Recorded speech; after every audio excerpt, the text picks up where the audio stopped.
Hello, toy fans, and welcome to day 3 of my 13 days of Halloween. Alright, toy fans, today we're going to take a look at Cyclops from the X-Men Monster Armor series of figures. If you guys missed yesterday's review, I did look at Wolverine from this series, and we're just kind of moving along with that line of X-Men figures that was kind of based on the idea that some of the X-Men had been turned into Mr. Sinister's new mutates. This is actually a really cool figure line that I remember from my childhood. Cyclops was another one in the line that I actually had when I was a kid, so I'm really glad to have this guy back in my collection. And I definitely think the idea of an X-Man turning into a creepy monster is perfect for Halloween. Like we saw with the Wolverine figure, we do have that classic X-Men logo in the upper left and that really cool artwork in the upper right. We also have a blister bubble packaging that does house the Cyclops figure inside, as well as his monster armor pieces. And then at the bottom it does say that this is Cyclops. And then in the lower right we've got that staple of my childhood, the Toy Biz logo. As we look at the back of the packaging, we have that same sort of card that we saw for the Wolverine from this line. In the upper left we've got the backstory for what this figure wave is all about, and definitely read that, it really sets the mood for these figures. Then off to the right we do have the bio for this particular version of Cyclops, and as you can see, post-monstrous transformation he now serves as Mr. Sinister's right-hand man. I don't think Mr. Essex would have it any other way. Finally, below all of that great text, we do have a lineup of all the figures that were available in this wave, as well as a sister line of Spider-Man figures that was available at the same time. Alright, Spook fans, let's get this monstrous version of Slim out of the box and see what he's all about.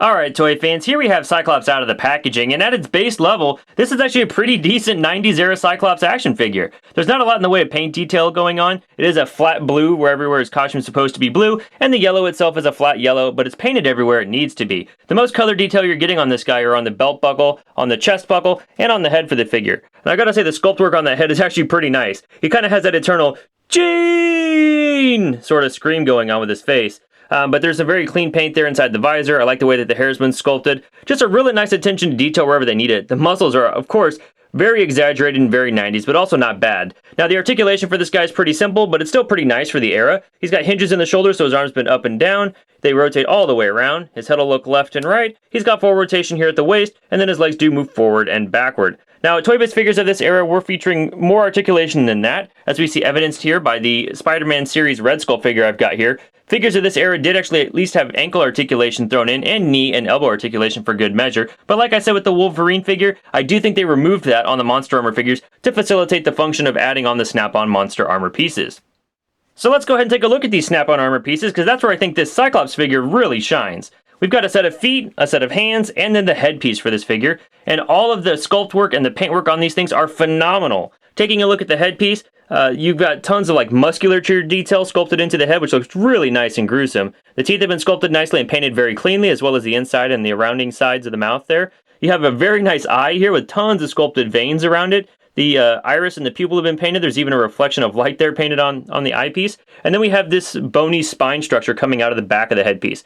Very, very cool piece. And you'll see that sort of detail extends to the arms here, where we've got multi-tone paint for the sort of muscles and the skin stretching around, and the bony fingers. Looks very, very cool. And that same detail here on the feet, where we've got all of these bone protrusions, lots of ripped and torn muscle. Just a very, very cool and gruesome look for this monster armor. And attaching it to Cyclops isn't too bad either. These pieces just snap right onto his feet. You can snap one onto each side. They just pop right on. Now, unlike the Wolverine figure, the pieces that snap onto the Cyclops figure don't seem to be scratching the paint as badly, which I appreciate, and that is also consistent with what I remember from when I was a kid. I don't remember the paint rubbing off in the Cyclops as bad, except for where the head is concerned. Once you get the head on, it is a very snug fit on the figure. You can see inside of here, it's a hole, and there's actually a line to kind of help hold it in place. But once you put it on, it's a very, very tight fit. And once you pull this off and on a few times, you will start to notice some paint rub on Cyclops' hair. So just be mindful of that if you're looking to pick this up on the secondary market. But once you've got all those monster armor pieces on, your Cyclops is now a Cyclaw figure, the name not being nearly as creative as the character design, but this is a really badass looking sort of monster figure. I really, really like this. The back of the figure looks pretty good too, because the armor snaps onto the outside of the arms and legs. It doesn't really break up the look of the character as you rotate him around. I really enjoy the overall look of the Cyclops figure once he's transformed, more so I think than the Wolverine figure that I've already reviewed. Height-wise, we can see that this Cyclops figure simply towers over other Toy Biz Marvel figures of the era, coming in at about 6.5 inches tall. Without the armor pieces, Cyclops stands at 5 inches.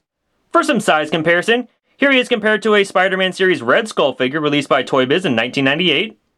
Here we have Cyclaw compared to the fully transformed Fangor from this same wave. And now with the monster armor gone, here we've got Cyclops compared to the Wolverine from this wave. Here he is compared to 90 Cyclops from the X-Men Classic toy line, released by Toy Biz in 2003. And finally, here he is compared to the 6-inch scale Marvel Legends Infinite Series Wolverine. Gene? Hate to put a schism into your relationship, bub, but if you were in the 6-inch scale, you might have actually had a chance with her. I can change. I can be better.